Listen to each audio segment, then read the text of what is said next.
perspective of my mother.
Been such a big part of his life. It was his greatest creation. It was his masterpiece. And no, it was seen as a source of pain and loss.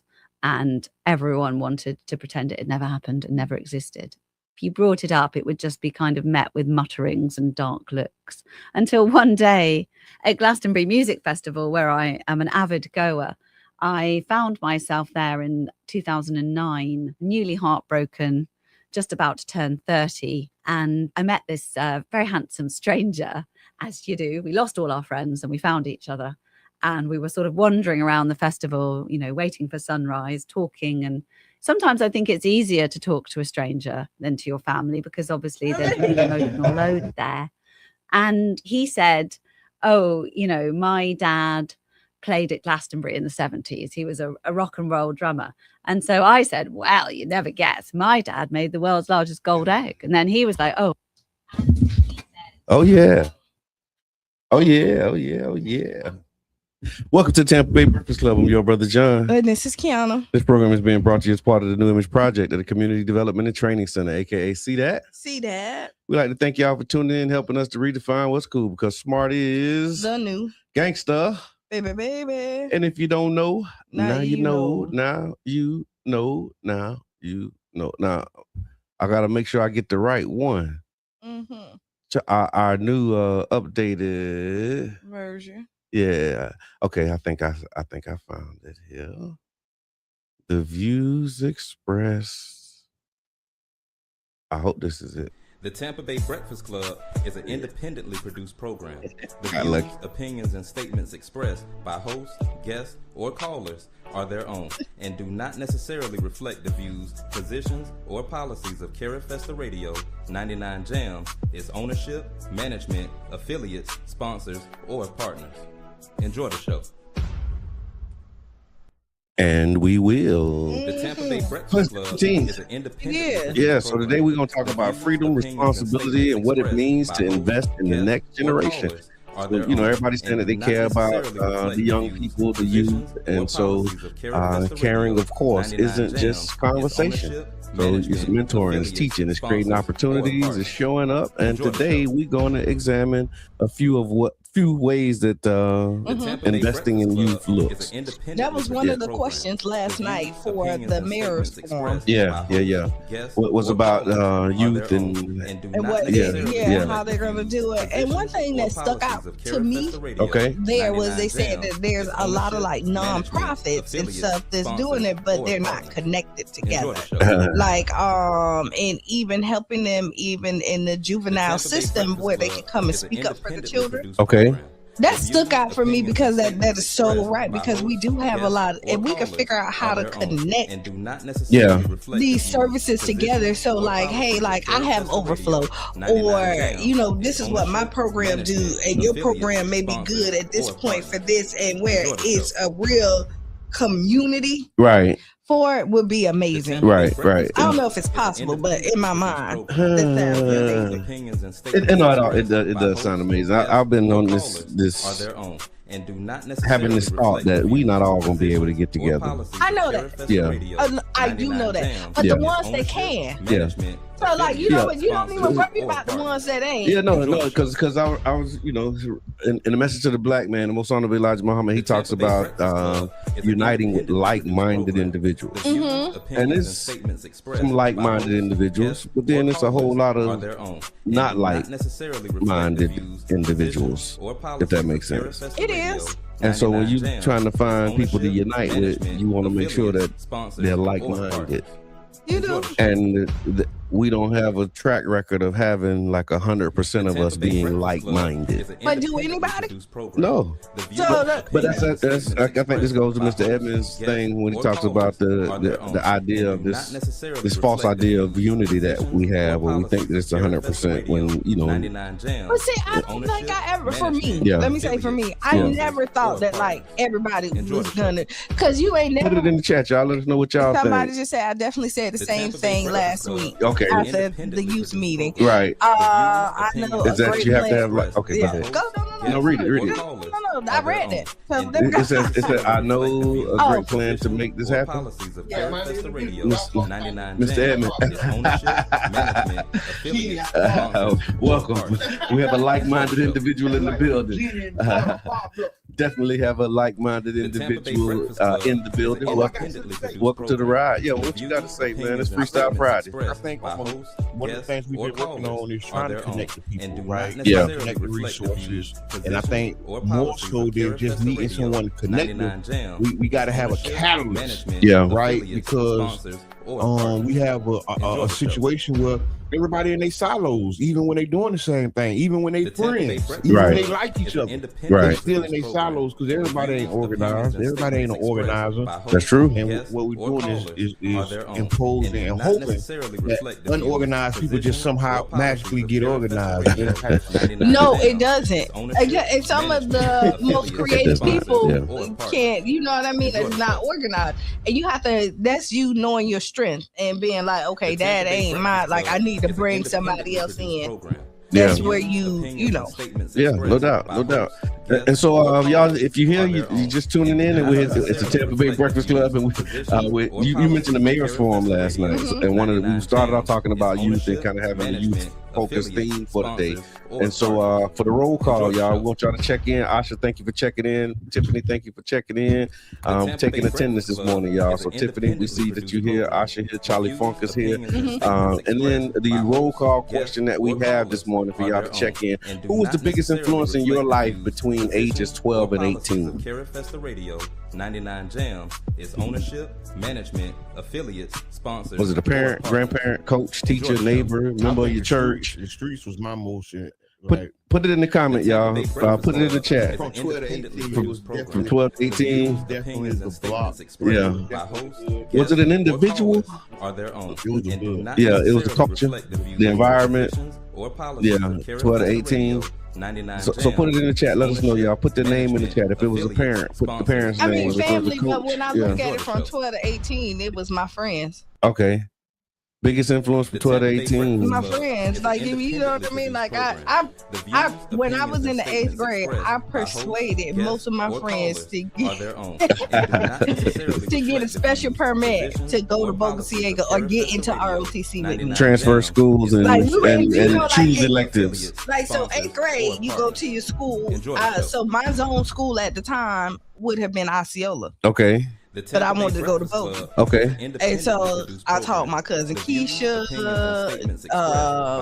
Jamisha, like I taught a group of us into going to Boca Ciega, getting a special permit, going to ROTC to go in there. So when I think about like from that 12 to like 18, my influence other than my family was my friends. Received. And so I think, Mr. Edmond, you kind of right too. 12 to 18, the streets was kind of a big influence. in the music, the culture. Yeah, it was just the culture. I was influenced by the culture a lot. I'm trying to think if there was a particular person. If I had to name a person, 12 to 18, it was Mr. Coach Medici. Shout out to Coach Bob Medici. If I like really had to find a person. But it was Coach Medici, our track coach, basketball and track coach. I remember Mr. Medici. You remember, with green tea. I definitely remember Mr. Medici. Yeah, he was. Thank you for checking in. I think he's still alive. I hope so. No, did we? Yeah. I think I saw him like for something at my daughter. My daughter was just FOB. posted a picture of him on Facebook. Somebody tag Coach Medici, man. If y'all know he out there, put it. Tell him I'm looking for him. Because I want to say thank you. I want to let him know I appreciate it.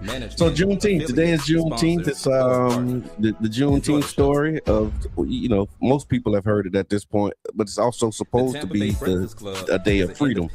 And so for those who haven't heard about Juneteenth, I guess apparently the story goes that this was it was 2 years after the Emancipation Proclamation was read, and then Galveston, Texas, they found out on June 19th, which was 2 years later, that they were free, and I'm gonna put free in air quotes. That don't look good. No, I was gonna say, I almost forgot. Today my sister's birthday. Okay, sister birthday. It's Twiggy's birthday. Oh, okay, Twiggy. Going on Juneteenth. Yeah. How about that? Somebody tag Twiggy.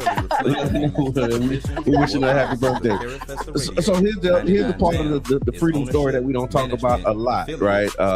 They said slavery has been abolished except as a punishment for a crime. Or unless you in Morocco, where Gaddafi was at, they still slaving people. But they wasn't until they went over there and killed Gaddafi. Like they was banging over there, they was killing it in Libya before.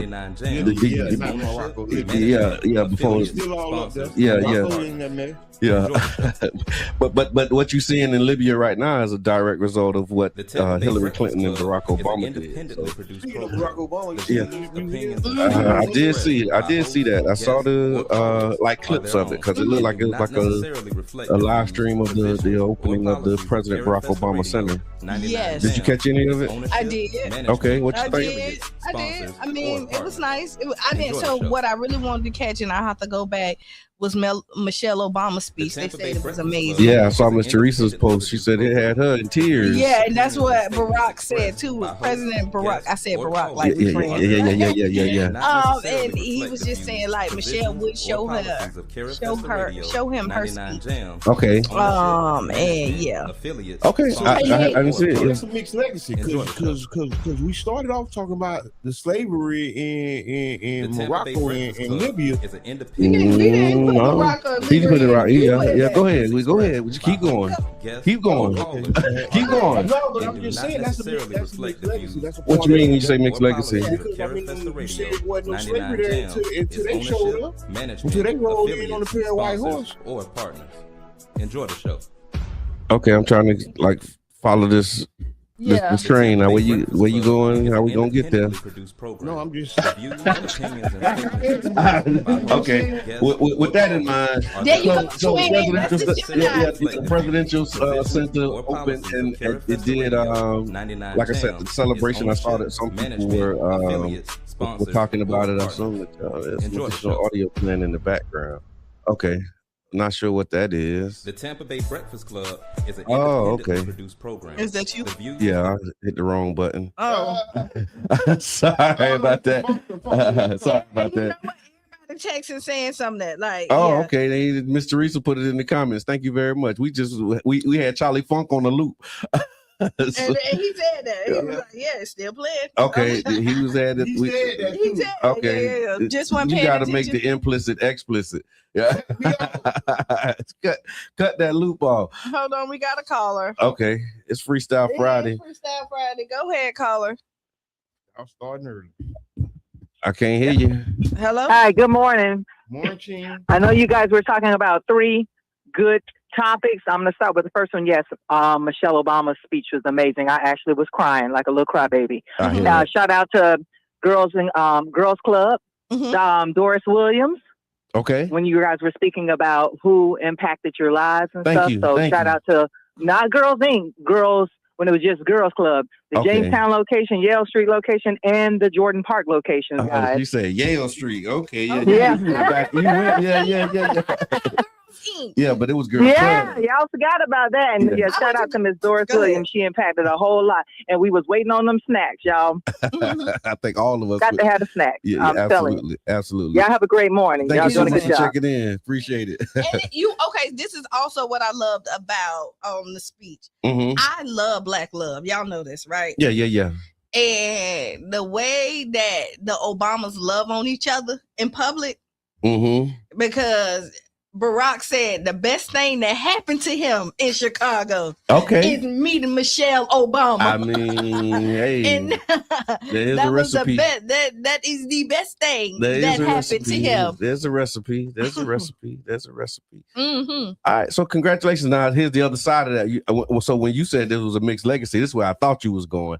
I saw that there was some pushback and some posts around the contractors and the labor and the displacement, like, because they just spent multi-million dollars building the center in the south side of Chicago, which is equivalent like south side of St. Pete. Yeah. And so they were talking about some of the labor practices, and I saw a post saying that there was some workers that hadn't gotten paid, and like that kind of, like, they finished but we didn't get our checks. So I saw that part of it too, like yeah. So like it was some labor disputes, and I did see them compare. Yeah, they said like the two biggest buildings in Chicago is the Obama and the Trump. Okay. I seen that. I saw, Yeah. Somebody always trying to do something. Oh yeah. No, I mean, it's always going to be somebody who got a problem with anything. It's supposed to be. Everybody ain't supposed to be walking with their eyes closed and their hands out. Yeah. It need to be somebody watching the road saying something contrary to what everybody else saying. Listen, this is all I say. I don't like dirt in my collard greens. Right. Some people do, but they add a little grit to it. You know what I mean? So listen, everybody don't wash their greens. I'm gonna start saying that. That's gonna be my new thing, man. Look, everybody don't wash their greens. So you can't somebody over here. Some people like dirt in their greens. My God. I don't know why that analogy came up. I hear you. Don't take my black card, but I can't remember the last time I had collard greens. Really? It's been decades. Why? I just don't mess with collard greens. Why? Yeah. Do you like cabbage? Yeah, I love cabbage. Okay, but you want me to say, no, I'm going to tell you, I'm learning a little bit more and more about you. It's from a twin flame. Okay, yeah, right. So, that's true. That's why I don't want y'all to be together. Because when y'all two together, boy, I catch a hard time. No, I love her. Yeah. And she loves you too. All right, so within the 2 minutes that we got before the break, we also want to remind y'all that there's a lot happening, a lot going on, and I want to give a shout out. This is kind of Freestyle Friday and a celebration. I want to give a shout out to Freddie Simmons. Freddie Simmons actually has started a program. He's stepping up to invest directly in the next generation. For the month of July, he's looking for 2 male teenagers, ages 14 to 17. They will be selected to work with him on an 8-hour day. He's paying them $15 an hour while learning a valuable construction and handyman skills. And so the program is specifically designed for teens living in the Child Spot area who are being raised in a single parent household without a father present, and who has a genuine desire to learn. So parents, we're going to put the link in the chat, but there's a short message explaining why your son should be selected, and the applications are due by tomorrow. And so it's a summer opportunity, and another opportunity to invest. We're going to talk about that this morning too. A lot of the theme is going to be around youth and ways that we can invest in youth. And so I just want to give a shout out to Freddie Simmons before the break. And after the break, we have Farrad Mahdi. He's coming in. He's going to talk about this upcoming men's meeting that they're having.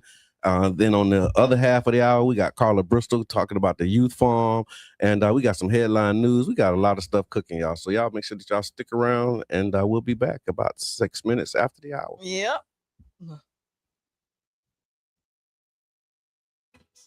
This is the BBC World Service, the world's radio station.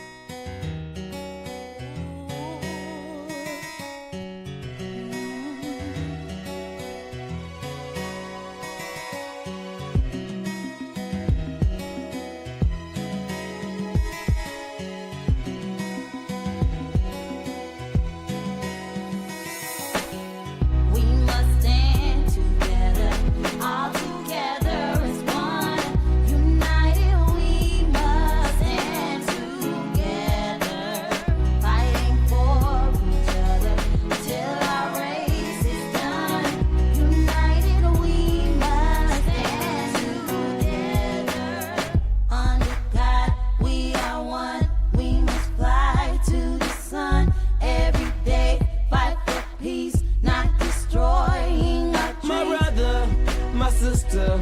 I got love for you, no lie. I give my best, I try. Someday we'll touch the sky. You're an angel, look up, baby. Wipe all your tears away. I know it's been crazy, but keep your head up high. Foot chase through the projects, dodging foreign objects. Street knowledge, I should've went to college. Odds stacked against me, surviving off instinct. 3 blocks from the precinct. Lil' homie caught a case, others lost family members. Product of his environment, projects produce violence in the middle of the streets, cause that's how we eat. Just I rap about the trap don't mean I ain't about peace. We must stand together, all together as one. United we must stand together, fighting for each other till our race is done. United we must stand together, under God we are one. We must fly to the sun every day, fight for peace, not destroying our dreams. Peace in the streets, love to my brothers, love to my sisters. We all need each other. Children need their mothers and they need their dads. Taking a life that don't make you bad. The fact that you do that is so sad. Pocket watching, plotting on another man's cash. Pick up a book instead of picking up a gun. Increase your knowledge and that'll increase your funds. If everyone succeeds, then crime would decrease and people would live instead of resting in peace. Unity, that's what we need. Stand up and be a positive force in the community. We are one, we must fly to the sun every day, fight for peace, not destroying our dreams. We must stand together, Must stand together. all together as one. As one people. United we must United, stand we shall together, rise. fighting for You fight for me till our race is done. till we see God. United we must United stand we will rise. together. Clap with me. Under Clap. God, we Clap. are Yes, one. sir. We must Clap. fly to the Clap. sun. GB on the track, Every man, and I day, mean this is fight from the for heart. peace, not destroying Back and our forth to dreams. prison, cause my position in the ghetto is wishing. My dreams was in my hand, man, instead of so distant. Violent crimes on my record, showing judges I'm reckless. Guess they think I'm rich and young, like Young and the Restless. Every time I see a young brother rich in peace, got to be the only time when I watch TV. Cause the struggling and suffering is all I see. Besides muscling and hustling at war with heat, I point the finger at the devil, boy, for taking my peace. Cause the only way to live is to take to the streets. But they rate me as a villain for the killing and dealing. For what? My last resort to make me a living. I don't give a damn, tell them so what? I'm gonna survive even if they threaten me with life. The arms of poverty held tight, making life a fight. But in the sky, we got to unite. Keep your head in the sky. We must stand together, all together as one. United we must stand together, fighting for each other till our race is done. United we must stand together. Under God we are one. We must fly to the sun every day, fight for peace, not destroying our dreams. We must stand together, all together as one. United we must stand together. Years of exile in Spain. The White House called the meeting a first step to a free and open Venezuelan society. The parallel government in Sudan, aligned with the paramilitary Rapid Support Forces, has suspended the operations of the aid group Doctors Without Borders in areas it controls. It follows an investigation by the charity. The BBC's Africa correspondent is Thomas Qiana. The charity found a pattern of sexual exploitation. Make sure not to loop it. Welcome back to the Tampa Bay Breakfast Club. I'm your brother John. This is Qiana. And I'm the one on Miss Deadman. And this program is being brought to you as part of the New Image Project at the Community Development and Training Center, aka See That? See that. See that? You see that? And we like to thank y'all for tuning in and helping us to redefine what's cool, because smart is The new gangster.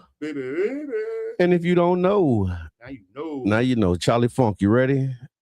Charlie Funk, are you ready? Charlie Funk. Opinions and statements expressed by hosts, guests, or callers are their own and do not necessarily reflect the views, positions, or policies of Carrot Festa Radio, 99 Jams, its ownership, management, affiliates, sponsors, or partners. Enjoy the show. Right on. Right on. Okay, I'm gonna say this. Okay. I always get on my nieces, right? And they're like, you gotta fix your face. Okay. I see where they get it from.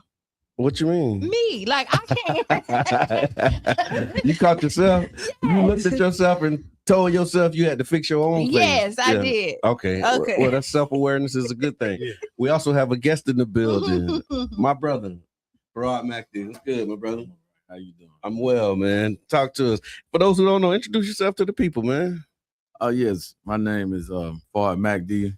I'm a student and member of the Nation of Islam under the Honorable Minister Louis Farrakhan, and I'm actually from Birmingham, Alabama, but I've been staying in the Tampa Bay area since 2019. Mm-hmm. I have a family down here, done major work in the community, working primarily with the youth in Tampa and St. Petersburg, faithfully, and that's man. I'm an entrepreneur, I believe in doing for self and trying to produce systems and networks and investing and those things that we need that's not traditional, that we could be free to do a lot of work, because we might have a lot of people that can do work in the community, but if they got to go clock in or whatever, it limits their freedom that they can't do what they want to do, Right. So we have to get free if we're going to really serve the community.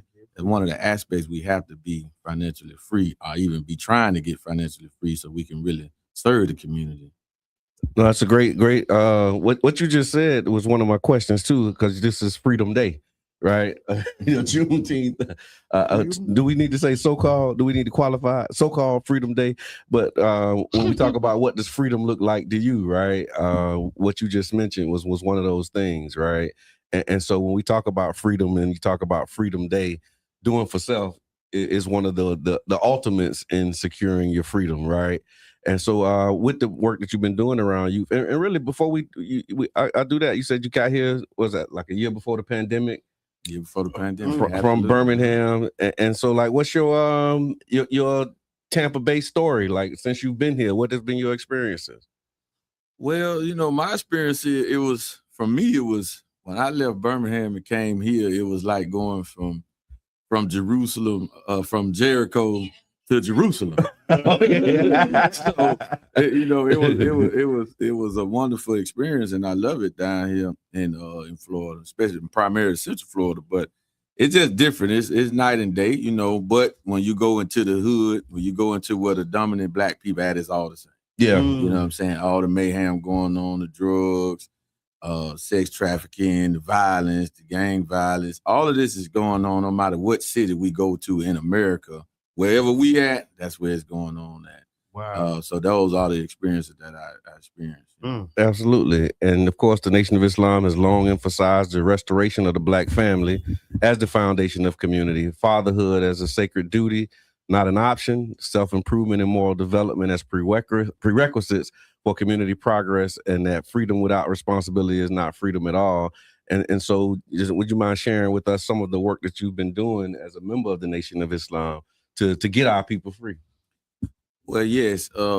As first, let me just thank y'all for having me on here. It's an honor and a pleasure. Don't take it lightly, and I appreciate the great work that y'all are doing. Thank you. With good, clean, conscious information that y'all keeping on the airway, Facebook Live, and on the radio station. So big ups for y'all, and thank y'all for having me. Appreciate it. The work that we do, like we say, we do stuff in the community. We want to be where, because we are commanded, and we are sent by the Honorable Minister Louis Farrakhan to go into the community to make peace. Yes. We are trained in our MAR structure and in our classes to come out into the community and take these trainings and make peace in the community, and to mediate and get in between the gangs and the guns, the police and the guns, and just be out there and be present and be a light for our young brothers. And we try to make it look good so they can see that living righteous, you can still have fun. You can still, you know what I'm saying, dress. And if you want to wear designer, if you got the bag like that, if you want to wear that, you can do that. And you don't have to do something that will put you on the opposite side of the law. So we're taught to, start businesses, be businessmen and coming to the community in that vein. And we come with the Final Call newspaper because it's very vital for the community, the Black community, whether you Hebrew, Christian, Muslim, white, atheist, it don't matter. The Final Call newspaper is for you because it's unbiased, uncut, untampered with news. And it is an establishment that was built by Black men, the Most Honorable Elijah Muhammad and the Honorable Minister Louis Farrakhan, and he reestablished it in 1979. So it is a light for us because the reason our community is what it is, how it is because of the misinformation and all of the bad information that we're getting from the white control media, you know, and that's very vital. And our people don't know, so they don't even value information as we should, but it's very important. So we go in the community and we work and we strive to be an example, because you can't tell the young brothers or the young sisters, don't do this while you are doing it. So we're in the community to be a light to show, no, we are trying to lead. We're leading by example. We're not talking at them. We're talking to them. You know, so our job is to show you why you shouldn't do that rather than trying to tell you not to do that. You know? I love that. And you have an upcoming event, which is tomorrow. All right. Which is tomorrow. Yeah. And so let me just take this. And so tomorrow, point number 12, why the Black youth is the primary target of the United States government. And it's a Juneteenth special men's meeting tomorrow from 2 to 5 at the Enoch Davis Center. Why are you specifically focusing on men? Well, if we go back in time,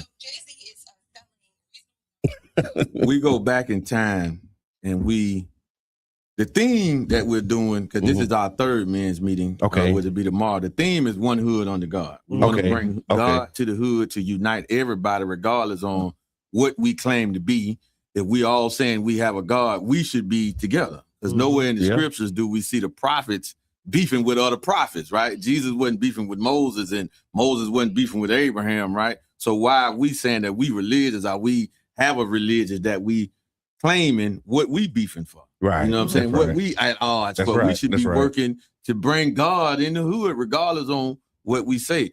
So the reason that we are focusing on the men is we did get these instructions last year from our student regional captain down in Miami, who told us to go in the communities and set up men meetings and start talking to the men. Because we go back to 1989, a few years after the Honorable Minister Louis Farrakhan had his vision-like experience, and he set up men's meetings and he started doing Stop the Killing tours. Yeah. This is in 89. Yeah. And then in 1994, the year before the historical Million Man March, the first one, he set up Let Us Make Man meeting. Yeah. And that was all men's meeting. He was going around talking to men, just thousands of men. So now 32 years later from 1994, 31 years later from the original Million Man March, where nearly 2 million Black men showed up on the mall in Washington. Now we come back to that full circle. Yeah. So now it's time that we have to do it again, because now we done had, nearly 2 generations? Yeah. That might don't know about the Million Man March, might don't know about the work that the Nation of Islam has been doing in the community and saving our people with this word that comes from God. And that's why we're focusing on men, because now it's time, because it is our youth. When we see what's going on, when we see who dying from gun violence, when we see who actually doing the shooting, it is the youth. But it's not that they are bad, they are misguided. Yeah. So we have to come into the community to guide them, because they need it, and they're fearless. Right. You know, they're fearless. So this is why we took up this subject for this Juneteenth, because we have to break free. But the change is on our minds. The change is in our disunity. Right. You know, so we need all the men. Yeah. Because there is no example for them to look at, then who they looking at. That's right. That's right. And Sunday is Father's Day, so the timing is good, right? You got Juneteenth on today, and then celebrating all weekend, and then Father's Day is on Sunday. And so calling the men to come out to Enoch Davis tomorrow as a pre-Father's Day activity. Talk to me.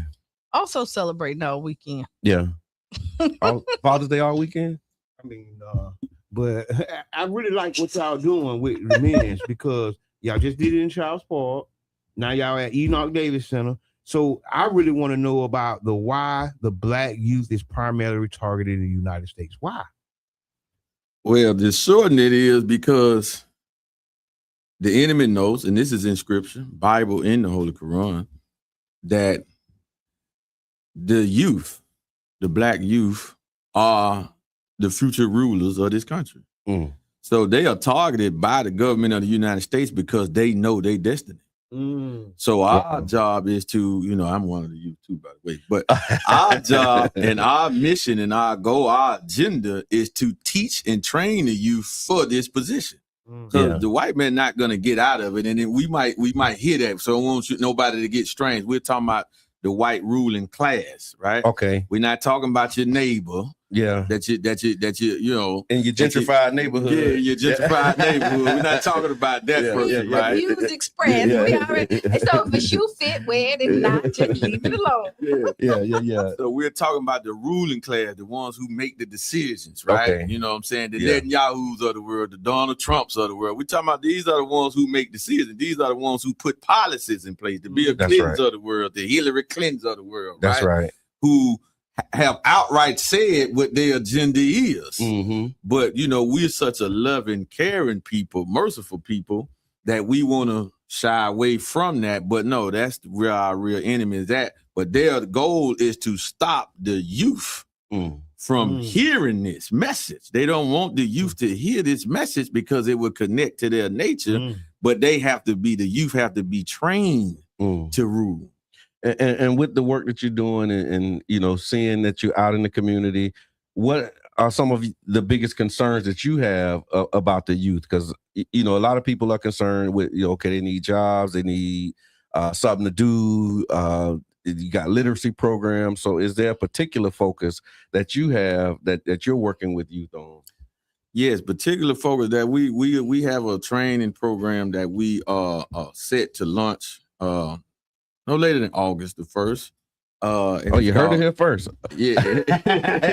Breaking news on the Tampa Bay Breakfast Club. Yes, sir. And it's called MACD Squad Supreme Leadership Academy. Okay. And we're going to train the youth 2 divisions. We started from 5 to 15. That's the junior division. Then we got the advanced division from 16 to 25. So we want to capture the entire youth. You know what I'm saying? Yeah. And start them early into knowing who they are. But we're going to train on multiple things. We're going to train military. We're going to train the knowledge of self. We're going to go over real black history. Yeah. Right? Not Negro history, but black history, right? We're going to go over these things, and we're going to also teach them how to start a brand, how to be creative, how to market on social media. Because we have some of these youth walk around that we see, they got more followers on Instagram than we probably got in here combined. That's right. But they ain't making $1. That's true. See, that's a problem. Yeah. Because I might got a few hundred, but I make money from social. My social media is not pro bono that I just on social media. Yeah. You know what I'm saying? It's a strategy, it's a tactic, but they need to be trained in this way so they can do that. And that will prevent them from having to go and do something outside of the law. You know what I'm saying? That they can do something righteous, that they can come up with. They can be selling shirts, lemonade. They can be doing so much. That's right. With anything, you know what I'm saying?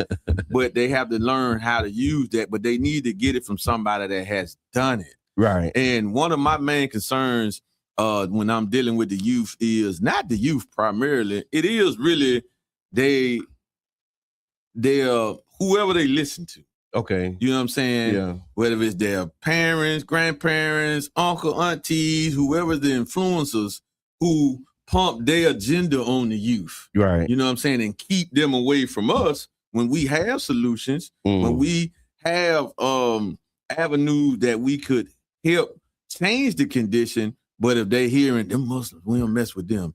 Oh, they this, they that. You know what I'm saying? They did this, they did. Just all the slander that comes from other people that when we ask you, well, what are you doing in the community since you telling them this? Yeah. You know what I'm saying? Yeah. You keeping them away. We keep tripping over religion while we still under a ruler, a vicious ruler, while we still letting Pharaoh stay in problem, but we keep tripping over a title. Wow. We're not focusing on the problem and us coming together. Because if I say me being a Muslim, Allah made me a better person. You say Jehovah made you a better person. You say Jesus made you a better person. Well, it's all praise due to God. That's right. Let's come together because we trying to be better, right? That's right. And let's get out here and fight the real enemy because it's not us. Yeah. And that's what my main concern is with the youth is the people that they're around who drop the negative seeds about other black groups that could actually help.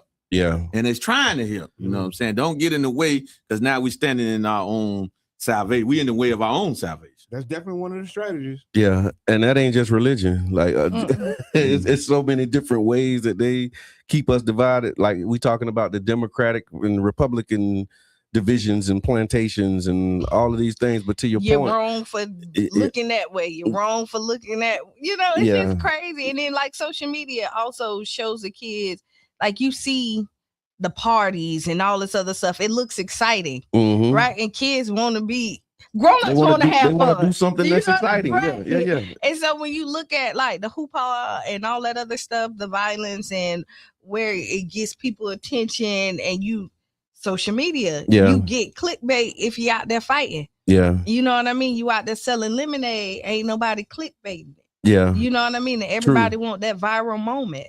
That's true. That's true. And so with the One Hood Under God, this is the third one in that series of meetings. What kind of response have you been getting from the community? Well, it's been great. From our first one to our second one, it was we had a pause. Okay. So now we are getting back on track. Obstacles come, things happen. We're dealing with our own personal life, you know what I'm saying? So things happen. Yeah. So right now, but we are back, you know what I'm saying? And we have these meetings planned going all the way up until next year. Okay. So we're gonna run this consistently and they will advance. Like Saturday, we're gonna start it off with a discussion. We let everybody, people stand up briefly and share what they think could help. You know what I'm saying? They might fill out a form on what they ideal on how they could help or how they think they can help the community. Then we have this presentation here. Now, in this presentation here, why the black youth are the primary target of the United States government, we're also gonna go into and unpack the real agenda behind the teen takeover. Okay. See, so this is a big thing. You know what I'm saying? Yeah. And these are ways that our enemy is using that to angle at them and they don't even see it. But they are being set up for slaughter. Yeah. And some of these white supremacists, we're gonna just call them what they is, they're coming outright and saying what they want to do. Yeah, what they invite. They. I saw the one. Was that the guy who was running for mayor? James Fishback, saying that he was going to encouraging his people to come out with their guns, and if the teen takeovers come, he running for governor. Yeah. He running for governor. Yeah. They telling you what to. Yeah, my bad. I don't know if I said it right, but they're actually like planning to get violent and aggressive with these teens during these takeovers. And only our teens. Yeah, of course. Because again, the other teen takeovers, even though they started it, are teen gatherings. Oh yeah. Like they're not making smart decisions. We are criminals. Yeah. And the kids, like you say, they see our children as adults and look at them and want to criminalize them. They see their children as adolescents and that they need to be molded into good citizens. So they're just making bad decisions. And the way that they talk about our teens and their teens let you know who they trying to get rid of. I think it's like the super predators all over again. Yeah. They're just trying to angle, blame them and then put some trumped up charges on them, fill their prisons back up. A lot of people don't know the prisons ain't filled like they used to be. Right. Kids ain't going to jail. Old men ain't going to jail like they used to be. That's right. Ain't no back and forth like it used to be, right? And so that means less heads in beds. So what they need to do, they need to trump up some charges, make some cases, and fill them beds. That's what they're working on.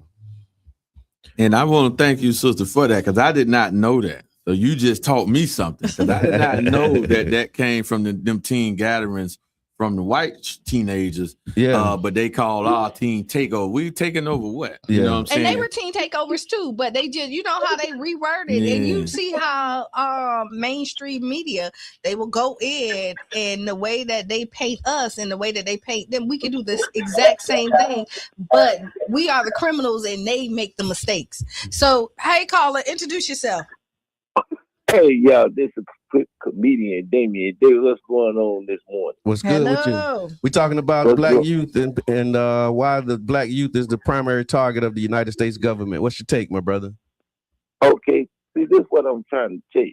See, a lot of these black folks, they ain't learned about Juneteenth because they're seeing that in the home and the pandemic. So Father's Day is right around the corner. I see a lot of Juneteenth events, and I think a lot of black fathers, you know what I'm saying, they trying to separate the two. You got to know that fathers need to be in the house. Because with these kids these days, the proximity, proximity is a word, babe. So it's at the youth. Because at the same time, if you take the father out the familyhood and focus on the Juneteenth, where's the structure with the black man trying to take the family and bring it back to the root and be the band around the house?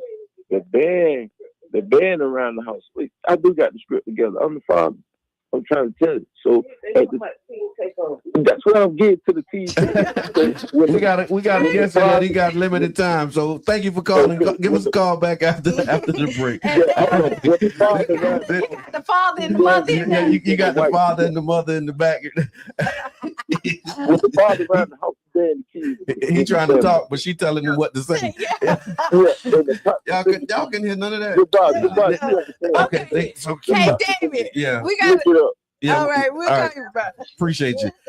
So basically, you got comedian Damian Davis. He's talking about Father's Day in Juneteenth, and his wife is in the back. Said that ain't what they talking about. They talking about the youth takeovers, and so yeah, they got. But what his message was: join Juneteenth and fathers, and you need fathers in the household. Yeah, that's what I got from it. Long story short. Yeah. So if you're just tuning in, we here with brother Farrm MacD. He's talking about one hood under God, and the theme for tomorrow's meeting is why the black youth is the primary target of the United States government. It's a Juneteenth special men's meeting tomorrow, 2 p.m. to 5 p.m. at the Enoch Davis Center. You providing free food, of course. And was the choice to do it on this weekend, was that strategic, or did it just kind of fall in line with what you were already doing? It was. And when we was planning it, we did plan it for this, and then we had a thought, well, let's do it on the 27th.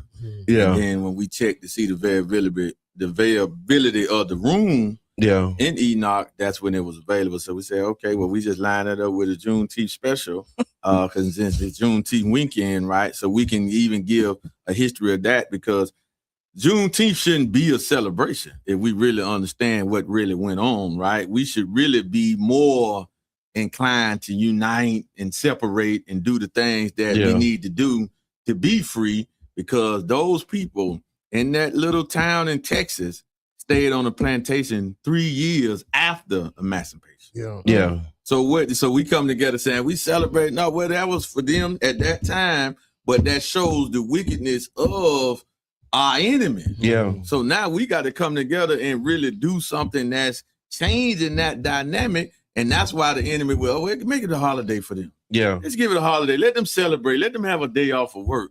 You know what I'm saying? So they don't focus on what the real issues are. Yeah. But the real issues is separation. We need territorial land.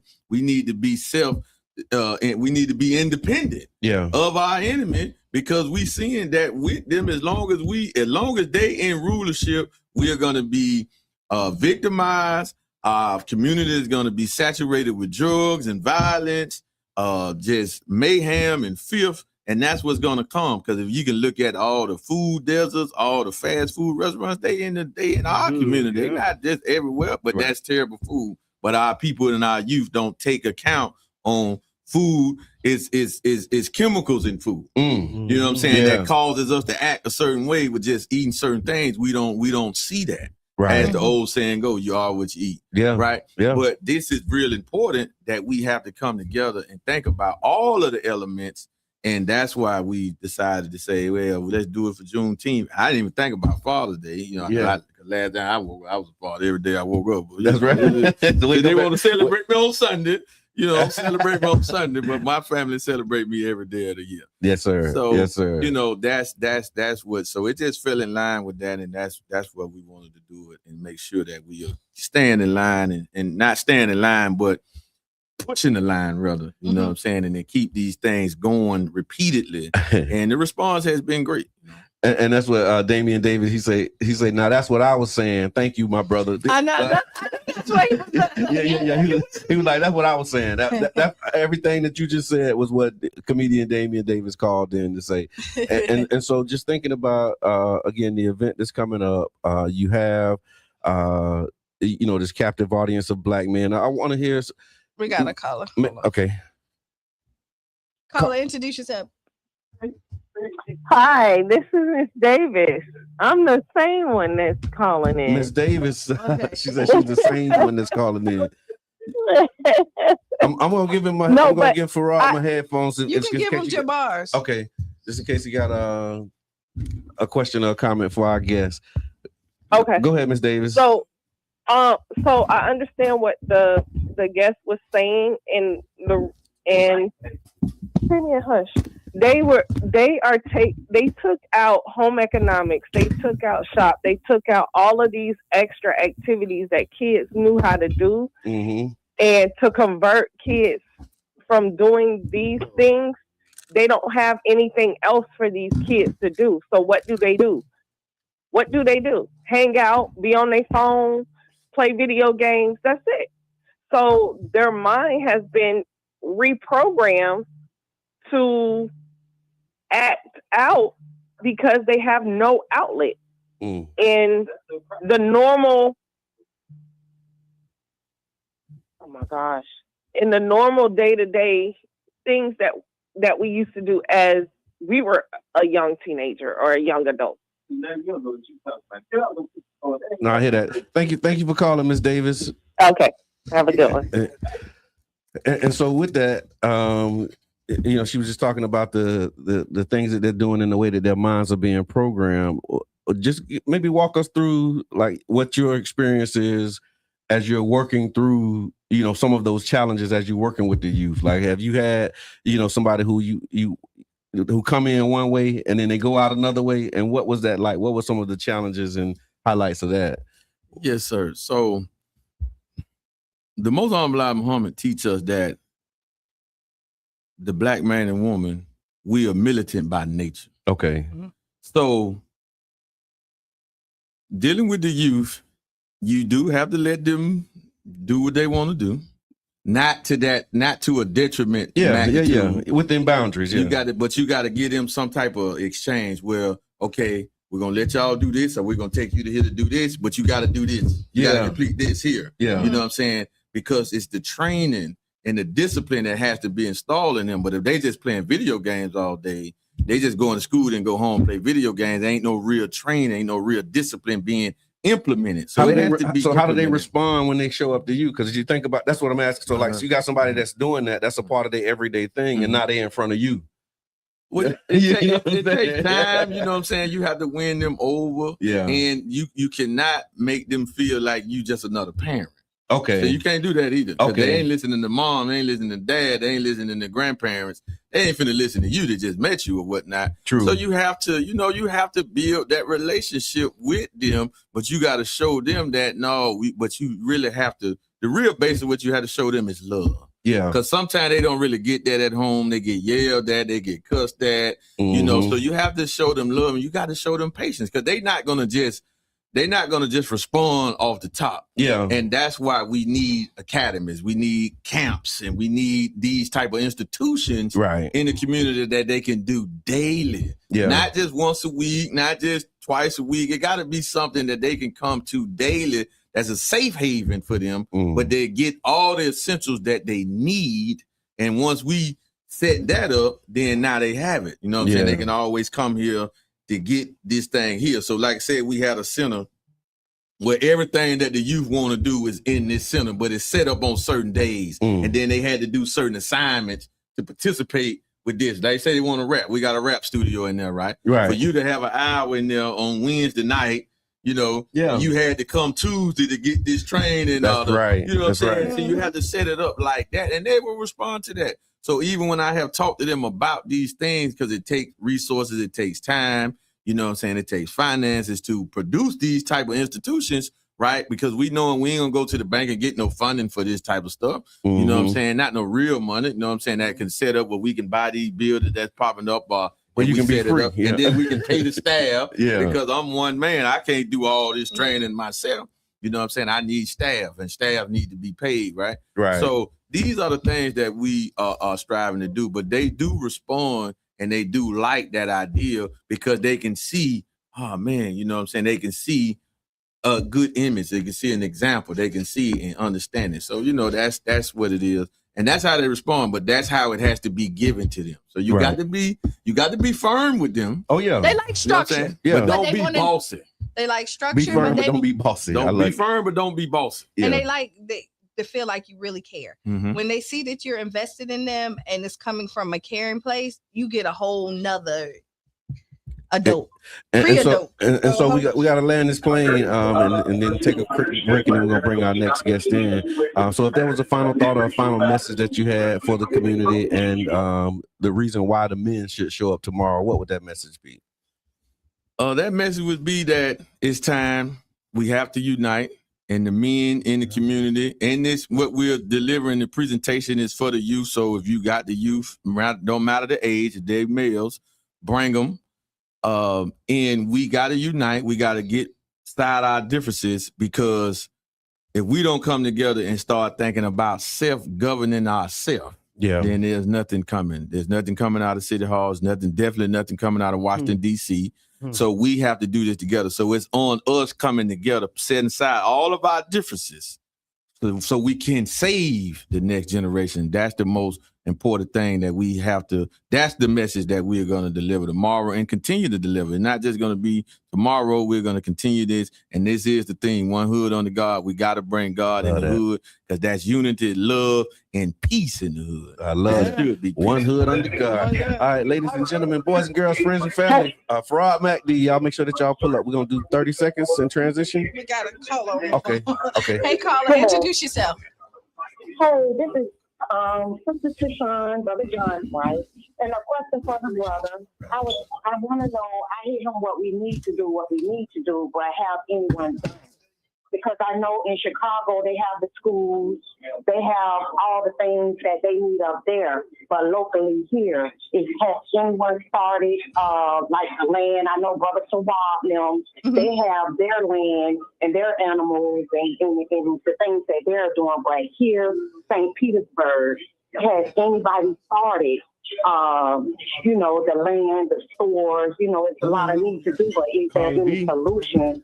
And how, we can get these things going. And also, a lot of us, we say white, but it's a lot of black people that have white folk minds. You know what I'm saying? For, that are worse. I'm at work, so I'm trying to hurry up. Okay. Also, a lot of times we have to, in the ranks, wherever, we have some yakuts there. So first we have to work on ourselves in order to come out to even to try to help the people that's out. Because, we still have that mindset of holding each other back. So, freedom, justice, and equality, what does that really mean? You know what I mean? I do know what you mean. Inside the mosque, inside the four walls, but the work is on the outside of the mosque where the people are. So, Amen. I understand that it's like limited in certain things that could be done, but truly and honestly, like what really is freedom, justice, and equality when it all boils down to it. Thank you for that, my sunshine. She had her question was, okay. So her question was, and she was asking the brother before he left. Okay. Is there any, like in Chicago, they bought land so that they can farm and have is there anything that's happening here like that? The answer is yes. Yeah. It's happening over in what's it called? Plant City. Yeah. In Plant City. Zamzam. Yeah. Okay, Zamzam Farms. Yeah. And shout out to Brother Sawab, shout out to Brother Ray, Brother Tony. And they're doing some amazing things too. So like I just got a text from them that they had lamb coming out of there. They got chickens, eggs. So they have some acres of land in Central Florida. what you said, it's Plant City. Plant City. Zam Zam Farms, and they're doing some amazing work. And so, yes, it is happening. I think it definitely can stand to be scaled. But like I said, I got the text, and the text came and it said, "Hey, we got some lamb, we got some I actually posted so y'all can see it, but maybe a day later it said they were sold out. So there's that. But yeah, it's actually happening. So second phase, second half, the third quarter, we got the one and only Carla B in the building. Good morning, family, and happy anniversary, I'm told. Yes. So we got the Tampa Bay Breakfast Club anniversary is next week, and so Carla B did a season or two with the Tampa Bay Breakfast Club. Yeah. And now you're here to talk about the 7th anniversary of the St. Pete Youth Farm. What's going on at the farm? Well, we 7 years strong. We've completed 7 years. I knew we would be here. So we weren't ever going to take our foot off the gas. Right on. And so we're grateful for the community support, for all the young people that we get to touch. For those of you who don't know, teens are hired and paid at the youth farm. But we also accept any teens that want to volunteer. We also accept any teens that need court-ordered hours, no questions asked. On any given day, maybe we have 3 or 4 teens that need court-ordered hours. And in some instances, that could result, if we have an opening, in a job. Most of those young people, as they come and begin to do their volunteer hours and do the work, within a day or so, they're usually asking, how could I work here? So yes, they're learning agriculture, but I'll tell you, this past 2 weeks of us getting into our summer programming, it was everything from chess. So last summer, our teens learned how to play chess. This summer, a lot of new teens, they're also learning how to play chess, and we're going to have a competition at the very end of the summer. But they're getting Tai Chi. They're learning, they're still getting mindful movement with urban yoga. They're getting learning how to cook. They're harvesting. They're planting. It is truly a rich program. And one of the things I want to say is, last night I was somewhere and I was talking to a woman, and she said, "Hey, the group that just came to the farm, and by the way, this group came from Cape Coral." Okay. Right? So a group of young people from Cape Coral, this is how they're beginning their summer. And the first stop after their many hours of driving was to the youth farm. And that person had already gotten the feedback, because she said she saw them later that evening, and they're like, they were blown away by the experience they got to have, right? We cooked together. We sat and ate together, and I don't know what they were expecting, but that's a lot of what they got. And you can hear the oohs and ahs on, being able to eat food that's flavored from the farm. We made we made pesto together. So they were able to harvest Cuban oregano. We made pesto. So it was, but that's like essentially thousands of people have been through the farm. Hundreds of young people have been hired and paid over the years. And the farm, which was 6 lots, 0.83 acres of land, has been and is continuing to be developed. Yeah. So, and I want to just pause for a second for those who may have missed it. They see and hear the right now stories of the youth farm. But they may not know some of the origin stories, right? And so we're thinking about like 7 years ago, 8 years ago, we were doing New Deal for St. Pete, advocating for cooperatively owned businesses, starting with a grocery co-op in South St. Pete. The other part of that, the double click on that, was we were talking about youth co-ops and creating youth cooperatives, and then being able to teach youth agriculture and business using the cooperative model. So this was kind of the organizing that was happening. City began planning, working with the community in 2017. City Council approved, I think, like the first 200,000 from the CRA in December of 2018, and then started moving forward. And I just wanted to pause for a minute to talk about the importance of our engagement, right? Because the funding for the youth farm is the South St. Pete CRA primarily, and I think it's been maybe like $2 million. But the CRA itself was an advocacy effort. You know what I mean, to create and so to have and then continued advocacy to have these programs funded. And so for people who may be listening to this and they say, well, those people not gonna do anything for us, and we got to do this stuff for ourselves. And we do. But here's an example of when we collaborate and we work together. And so you're hearing about the 7th anniversary of the Youth Farm. A lot of people may not know the origin story of the funding source, right? Correct. The funding source was advocated for by community working with local elected officials to create the source to pay for these programs, because that's what we were saying. See, it ain't all bad. It ain't all bad. We were saying at the time, we have great ideas, but we don't have the resources to pay for it. Shout out to Larry Newsom, say, well, the CRA is a mechanism.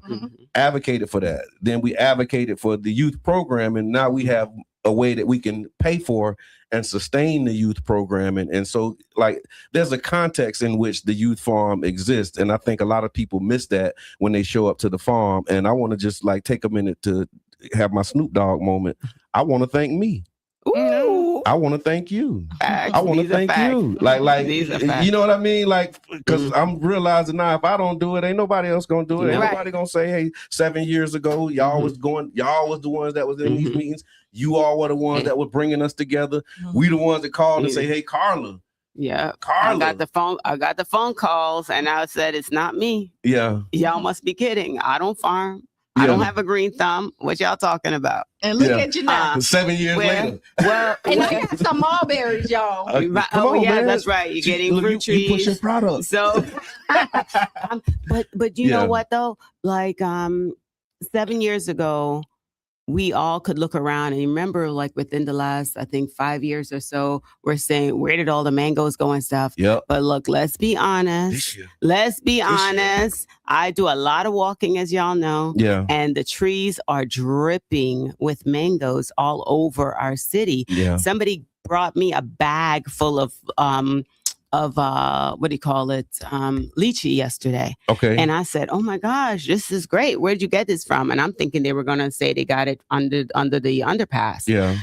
No, they got it from a tree around the corner. When I tell you this was like you're in the Caribbean, this was amazing. Wow. So I will say, like, if we protect what we have and continue to grow what we have, we will have food on every corner. And that's how the village mentality should be.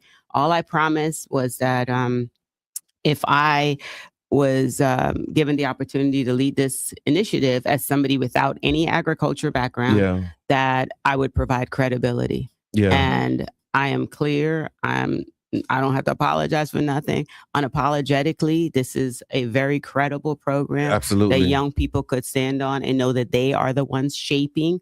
And all I'm doing is allowing their voice to be championed. And as a result, they see themselves in the DNA that is St. Pete Youth Farm. Even the logo I thought about this morning. I'm like, this was not the logo. Okay. Right. So the young people are the ones that added the roots. Right. The young people are the one that said, no, it's St. Pete Youth Farm. That's what we want to call it. Yeah. So it was very different. It was called Youth Farm at Enoch Davis. Yeah. And this is what, shaping it. They want to have a TikTok page now. Mind you, the last several iterations of young people said, no, we don't want TikTok. As they cycle in and cycle out. So I just check in, right? I check in. Found out one of the youth have like, 5 point whatever million views on their posts. I said, wait a minute, this is something the question was, what is one thing that you're really good at? Okay. And you heard everything, poetry, comedy. Yeah. Like somebody said, I'm good at TikTok. What you mean you're good at TikTok? What does that mean? Yeah. Yeah, that needs to be explained to some of us. I just got to check for 125. I said, wait a minute, hold up, everybody. Okay. We got somebody here that could lead an initiative for us. Right. Because the idea is you got young people people are coming from all over to visit St. Petersburg, visit the beaches. And honestly, when people go to destinations, one of the things they look for is urban farms. Yeah. So if we were able to have a TikTok presence that had oversight, but was definitely directed by, because they made it clear, Miss Carla, you can't post nothing. You will not be allowed to post anything you want to post. You got to check in with us first. You got to run it through the quality control. I can't mess up the. They know what they got the audience is looking for. Yeah. But I said to them, I said, now you have young people that might be wherever in the world thinking, I want to come to St. Petersburg. I want to see what these young people are creating, because we want to do that also in our city. So. Thank you to all of the youth, probably over 150 or more that's been paid. But on any given year, we are, during our programming time, over 80 plus young people that's coming through the farm. We're going to have this summer teens from Bowley. Of course, we're going to have Career Source. We'll have teens that are volunteering for court-ordered hours. We're going to have teens that's volunteering, hoping for a job opportunity. But Thursday, if y'all come through on Thursday, just expect to be in an environment that feels like family. Yeah. Expect to hear and see and feel the energy that I call it the magic that St. Pete Youth Farm. Close your eyes for a moment, listen to the sounds. The birds are so actively engaged. We call ourselves a wildlife space. Yeah. And as a result, those little angel birds are eating up all the flowers that would be producing the fruits. Okay. So now that's my biggest issue now. The Barbados cherry produces like a pink flower, which produces amazing cherries, and they're eating all the flowers. So I'm not seeing the cherries. But so we got to talk about collaboration bird. Right? Everybody gets their piece, but we just continue to build out. And we want to say thank you to the city of St. Petersburg for the South St. Pete CRA funding. Of course, the original partner that stepped up, which was the Foundation for Healthy St. Pete.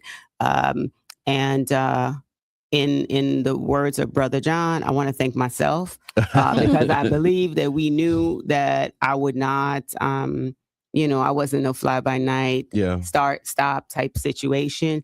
I've been clear with everybody. If you're going to take something like this on, you better be committed. Yeah. Because these young people within the first couple of months told me they would slash my tires if I thought I was going to be leaving. Wow. So that wasn't going to be happening. And here we are, 7 years later, y'all. So we slash tires. We're celebrating 7 years of the St. Pete Youth Farm, and that'll be this Thursday. Yeah, this Thursday coming up. The time again?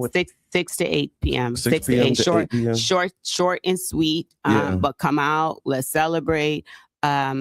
Music, entertainment, food, of course. And then on any given day, like because you got bananas, avocados, okra coming out of there. On any given day, if somebody wants to come by and grab some greens or something like that. So first things first is we have about 80 events a year. Okay. Right. So that all of those events are centered towards the community. Yeah. Every single Monday at the farm, unless there's a federal holiday, we have what's known as community mental health and wellness, which includes everything, including this upcoming Monday. It's all about home ownership, right? So you want to really talk about people's health. Let's talk about how people are able to acquire the very things we're talking about, land, etc. So Tai Chi is the second Monday. The first Monday, there's always a clinician. The last Monday, it's called Healing Through Words. So if it's taught by, that's facilitated by local poets or authors. There's so much. The last Saturday of the month is always this medley of, we have a secondhand market. You're coming if you want to volunteer and have a work day. You're coming because you might be coming to the sourdough bread making workshop or the batik workshop or the lotion workshop, etc. So the goal is for sure to help our community understand the importance of nutrition, not just eating food. Because if I give you food, how you prepare the food, that's a whole nother conversation. So in the summers, it's not typically when you find most of the crops. In the fall and the spring, everything that you like is typically at the farm. But in the summer, our hours are 8:30 a.m. to 2 p.m. And anything that we grow and you see at the farm, like right now, we have a lot of bananas. Okay. Right? So tons of bananas. Matter of fact, Monday morning, the teens will be having banana bread. I'm certain of it. Right. So bananas get incorporated into the food because we have bananas. We still have a lot of herbs at the farm. Sweet potatoes are growing, but we're not going to harvest that for a while. And sweet potatoes growing. And this summer, I'm telling y'all, we are going to have tons of guava. Tons of guava are currently on. I think we have like 4 guava trees. Tons of guava all over there. So when that ripens, we will have tons of guava. We also have sugar apple. So the sugar apple tree, which I thought was gonna really not respond well after that cold spurt we had, is actually must have needed it to invigorate it. So that's doing well. Oh yeah, and by the way, we have the best sugar cane in all of the Bay Area. So on this small piece of land, we're managing to do a lot. Teens learn how to fillet a fish from a fry this week. Wow! So my son came in. He has that YouTube Real Talk Fishing channel, and he came in and showed our young people how to fillet a fish. And every last one of them, filleted it, we seasoned it, and we grilled it. And I made the other sides to go with that. But when I tell you, because I said, if you're growing something, right? So you're farm raising fish. We're using the only thing that we use at St. P. Youth Farm to fertilize every single thing we grow is the waste from the fish, right? So the fish are there for that.